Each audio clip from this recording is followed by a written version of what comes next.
Trust me, ജീവിതത്തിൽ ഒരിക്കലെങ്കിലും പോകേണ്ട സ്ഥലമല്ല, തായ്ലൻഡ് ഇടയ്ക്കിടെ പോകേണ്ട സ്ഥലമാണ്. ഇന്ന് നമ്മൾ വീണ്ടും ഒരു ഐലൻഡ് ടൂറിനായി തന്നെയാണ് എത്തിയിരിക്കുന്നത്. James bond island. ക്ലൂക്ക് എന്ന ആപ്പ് വഴിയാണ് പാക്കേജ് ബുക്ക് ചെയ്തത്.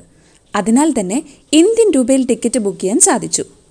ഒരാൾക്ക് 2000 രൂപയോളമായി. 3 വയസ്സ് വരെയുള്ള കുട്ടികൾക്ക് യാത്ര ഫ്രീ ആയതിനാൽ ഇമ്മക്കുട്ടിക്ക് ടിക്കറ്റ് ഫ്രീ ആണ്. ജനപ്രിയ നായകൻ ദിലീപ് വാളയാർ പരമശിവമായി തകർത്താടിയ റൺവേ എന്ന സിനിമയിലെ നദിയെ നൈൽ നദി എന്ന ഗാനം ഓർക്കുന്നില്ലേ? അത് ഷൂട്ട് ചെയ്തിരിക്കുന്നത് ഫുക്കറ്റിലാണ് കേട്ടോ. അതിൽ തന്നെയും ഈ ആദ്യ രംഗങ്ങളൊക്കെ കാണിക്കുന്നത് ജെയിംസ് ബോണ്ട് ഐലൻഡാണ്. ജെയിംസ് ബോണ്ട് ചിത്രമായ the man with golden gun 1974 ചിത്രീകരിച്ച ഐലൻഡുകളാണ് ജെയിംസ് ബോണ്ട് ഐലൻഡ് എന്ന പേരിൽ പിന്നീട് അറിയപ്പെട്ടത്. ചുറ്റിലും കുന്നുകളും പാറക്കെട്ടുകളും പിന്നെ ബീച്ചും നിറഞ്ഞ പ്രദേശം. പതിവ് പോലെ ഹോട്ടലിൽ പിക്കപ്പിന് ടൂർ ഓപ്പറേറ്ററുടെ വണ്ടിയെത്തി. കഴിഞ്ഞ ടൂർ ഓപ്പറേറ്ററെ അപേക്ഷിച്ച് ഈ ടൂർ ഓപ്പറേറ്റർ അത്ര ലക്ഷറി ആയിരുന്നില്ല. ഫിഫി ഐലൻഡ് യാത്രയിൽ ലഭിച്ച പ്രീമിയം ബ്രേക്ക്ഫാസ്റ്റ് ഒക്കെ ഞങ്ങൾക്ക് മിസ് ചെയ്തു. കൂടാതെ യാത്രയിൽ ഇത്തവണ ചില മാർവാടികളാണ് ഞങ്ങളുടെ കൂടെ ഉണ്ടായിരുന്നത്. അമേരിക്കക്കാരോടും യൂറോപ്യന്മാരോടും ഒത്തുള്ള ഫിഫി യാത്രയിലെ വൈബ് ഞങ്ങൾക്ക് ചെറുതായൊന്നും അല്ല മിസ് ചെയ്തത്. ടൂർ ഓപ്പറേറ്റർ ഓഫീസിൽ വെച്ച് ട്രിപ്പ് വിവരങ്ങൾ വിശദീകരിച്ച ശേഷം ഞങ്ങളെ നേരെ ബോട്ട് യാർഡിലേക്ക് കൊണ്ടുപോയി. അവിടെ നിന്ന് ഞങ്ങൾ നേരെ ചെന്നെത്തിയത് ഫനാക് ഐലൻഡിലേക്കാണ്. ബോട്ടിൽ കുറച്ചു ദൂരം ചെന്ന ശേഷം ഞങ്ങളെ വെള്ളത്തിൻ്റെ ഏറെ ആഴം കുറഞ്ഞൊരു പ്രദേശത്ത് എത്തിച്ച ശേഷം കുഞ്ഞൻ കയാക്കിലേക്ക് മാറ്റി. തുഴയാൻ ഒരു തുഴക്കാരനും ഒരു ഫാമിലിക്ക് ഒരു കയാക്ക് എന്ന രീതിയിൽ തന്നു. തീരെ ആഴമില്ലാത്ത നദിയിലൂടെ ആയിരുന്നു പിന്നീടുള്ള യാത്ര. നേരത്തെ പറഞ്ഞിരുന്നതുപോലെ ഇമ്മക്കുട്ടിക്ക് വെള്ളം ഹരമാണ്. അവൾ അത് പരമാവധി എൻജോയ് ചെയ്തു. ഫനാക് ദ്വീപ് സ്ഥിതി ചെയ്യുന്നത് ഫുക്കറ്റിനും ക്രാബിക്കും ഇടയിലുള്ള ഫാങ് ന ബേയിലാണ്. മില്യൺ വർഷങ്ങളായി കാറ്റും തിരയും ചേർന്ന് പാറകളെ ഇവിടുത്തെ അതിമനോഹരമായ രൂപത്തിലാക്കി. ഈ കൽപ്പാറക്കെട്ടുകളിൽ നിരവധി ഗുഹകളും രഹസ്യ ലഗൂണുകളും രൂപപ്പെട്ടിട്ടുണ്ട്. ഫനാക് ദ്വീപ് കാണാനുള്ള ഏറ്റവും മികച്ച മാർഗം കയാക്ക് യാത്രയാണ്. ചെറിയ കനാലുകൾ വഴി കയാക്കിൽ ഇവിടങ്ങളിലെത്തുന്നു. ഫുക്കറ്റിൻ്റെ അടുത്തുള്ള ഫാങ് ന ബേയിലാണ് പ്രകൃതി ചാരുത നിറഞ്ഞ ഈ ദ്വീപുകൾ. വലിയ പാറക്കെട്ടുകൾ, ഹരിത നീർത്തടങ്ങൾ, കായൽ എന്നിവയാൽ സമ്പന്നം. അതിൻ്റെ ഉയരമുള്ള കൽപ്പാറമലകൾ, രഹസ്യ ഗുഹകൾ, മനോഹരമായ ലഗൂണുകൾ എന്നിവ കൊണ്ട് ജെയിംസ് ബോണ്ട് ദ്വീപിനേക്കാൾ ശാന്തവും ആസ്വാദനീയവുമായ അനുഭവം ഇവിടെ ലഭിക്കും.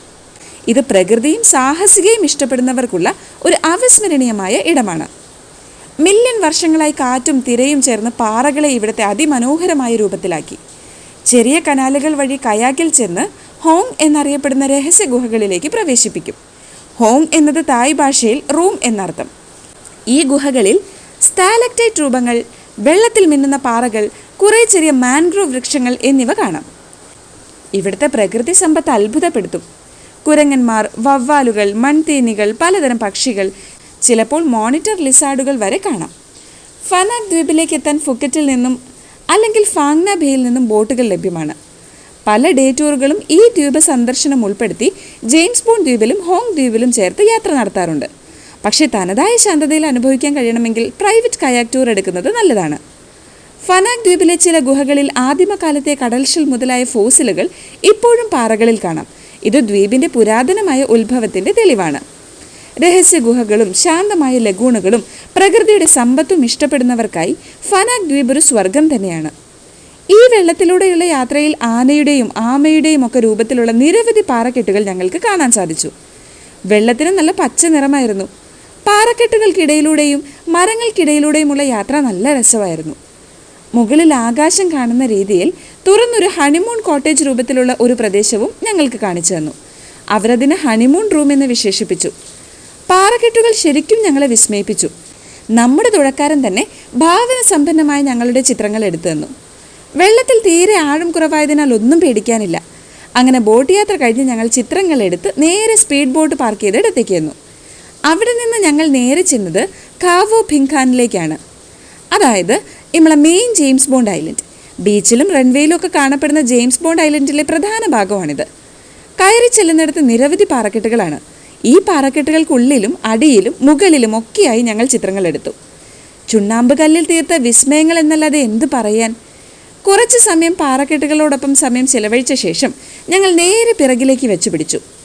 പുറകിലായി മനോഹരമായ ബീച്ചാണ്. പോകുന്ന വഴിയരികിൽ നിറയെ സുവനീറുകളും മറ്റും വിൽപ്പന നടത്തുന്ന നിരവധി കടകൾ കാണാമായിരുന്നു. ബീച്ചിന്റെ ഒരു വശത്ത് ചിപ്പികൾ കൊണ്ട് നിർമ്മിക്കപ്പെട്ട മൂർച്ചയേറിയ അപകട സാധ്യതയുള്ള പാറക്കെട്ടാണ്. ഇവിടെ ആളുകൾ എത്തുന്നത് തടയാൻ അവിടെ പോലീസിംഗ് സംവിധാനമുണ്ടായിരുന്നു. എമറാൾഡ് ഗ്രീൻ നിറത്തിലുള്ള വെള്ളം, ഹൗഫ്!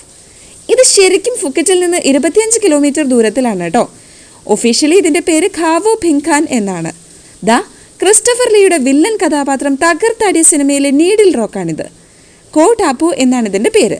കോട്ടാപ്പു അങ്ങനെ ലോക ശ്രദ്ധാ കേന്ദ്രമായി. കോട്ടാപ്പു എന്നാൽ തായ് ഭാഷയിൽ നെയിൽ ഐലൻഡ് എന്നാണ്.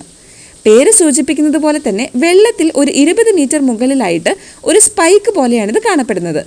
ജിയോളജിസ്റ്റുകൾ മനസ്സിലാക്കുന്നത് മില്യൺസ് ഓഫ് വർഷങ്ങൾക്ക് മുൻപ് പ്രകൃതി, കാറ്റ്, മഴ, തിരമാല എന്നിവയിൽ നിർമ്മിച്ചതാണ് ഈ ദൃശ്യവിസ്മയം.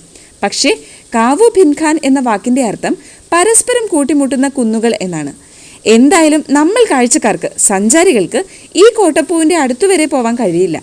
അതിൻ്റെ അടുത്തുള്ള കടലിനോട് ചേർന്നിട്ടുള്ള ഗുഹകളിലും ഹിഡൻ ലഗൂണിലും പിന്നെ ഇതിൻ്റെ അടുത്ത് തന്നെയുള്ള ഫ്ലോട്ടിംഗ് വില്ലേജുകളിലുമൊക്കെ നമുക്ക് പോകാൻ വേണ്ടി സാധിക്കും. 1981 മുതൽ മൊത്തം ഭാഗം ഓ ഫങ്ക നാഷണൽ പാർക്കിൻ്റെ ഭാഗമായി. സംഭവം ഐലൻഡ് ചെറുതായിരിക്കും, പക്ഷേ ഇപ്പോൾ എക്കണോമിക്കലി, ഇക്കോളജിക്കലി ആൻഡ് കൾച്ചറലി ഇത് വളരെ ഇമ്പോർട്ടൻ്റ് ആണ്. തായ്ലൻഡിന് സിനിമയും പ്രകൃതിയും യോജിക്കുന്ന ഈ ജെയിംസ് ബോണ്ട് ഐലൻഡ് എന്തായാലും തായ്ലൻഡിലെ കാണപ്പെടേണ്ട ഒരു അത്ഭുതമാണ്. ഇനി നമ്മളൊരു അതിശയകരമായ ദ്വീപിലേക്കാണ് പോകുന്നത്. ഒരു പ്രത്യേക ദ്വീപ്, സമുദ്രത്തിന് മുകളിൽ തൂക്കിയിരിക്കുന്ന ഒരു മുസ്ലിം ഗ്രാമം. ഇത് കോ പിഞ്ചി എന്നാണ്. ഫ്ലോട്ടിംഗ് മുസ്ലിം ദ്വീപ് എന്നാണ് അറിയപ്പെടുന്നത്. തായ്ലൻഡിലെ ഫാങ്ന ബേയിലാണ് ഈ ചെറിയ ദ്വീപ് സ്ഥിതി ചെയ്യുന്നത്. ഇവിടുത്തെ ഗ്രാമം മുഴുവനും തൂക്കിയിട്ട പോലെ വീടുകളായി മരക്കല്ലുകളും പാലങ്ങളും കൊണ്ട് നിർമ്മിച്ചിരിക്കുന്നു. ഭൂമിയിലല്ല, വെള്ളത്തിൽ.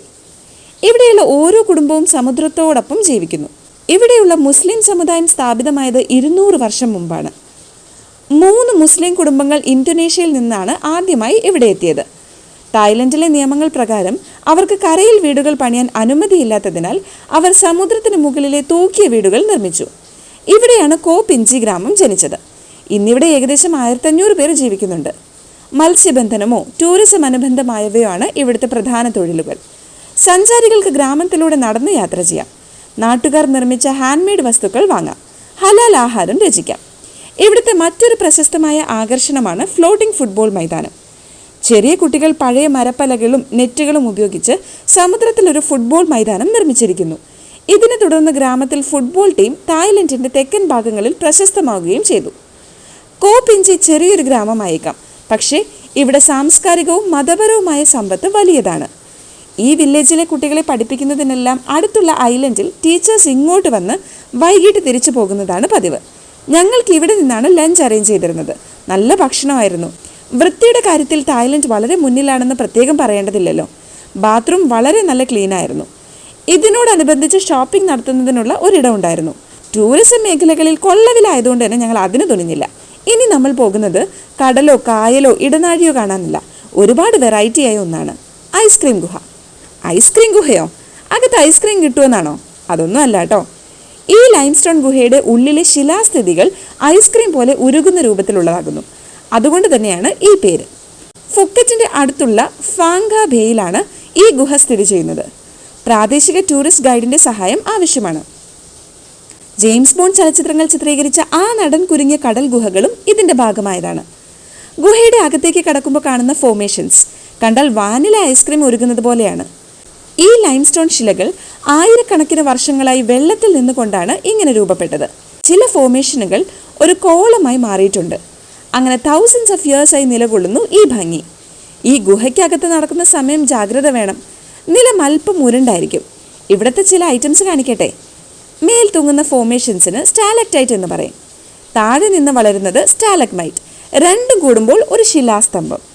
ഇനി കുറച്ച് ടിപ്സ് തരാം. നല്ല ഗ്രിപ്പുള്ള ഷൂസ് ഇട്ടോളൂ. ക്യാമറ ഫ്ലാഷോ ടോർച്ചോ മസ്റ്റാണ്. തലയിടിക്കാതെ നോക്കണേ. ഇന്നത്തെ നമ്മുടെ യാത്രയിലെ ലാസ്റ്റ് സ്പോട്ട് പൻവ ബീച്ചാണ്. ഇങ്ങനെയുള്ള ഐലൻഡ് ട്രിപ്സിലൊക്കെ അവസാനത്തെ ഡെസ്റ്റിനേഷൻ ബീച്ച് സ്പോർട്സിനും ഒരു 2 പെഗ് അടിച്ച് സെറ്റ് ആവുന്നതിനും ഒക്കെ വേണ്ടിയാണ്.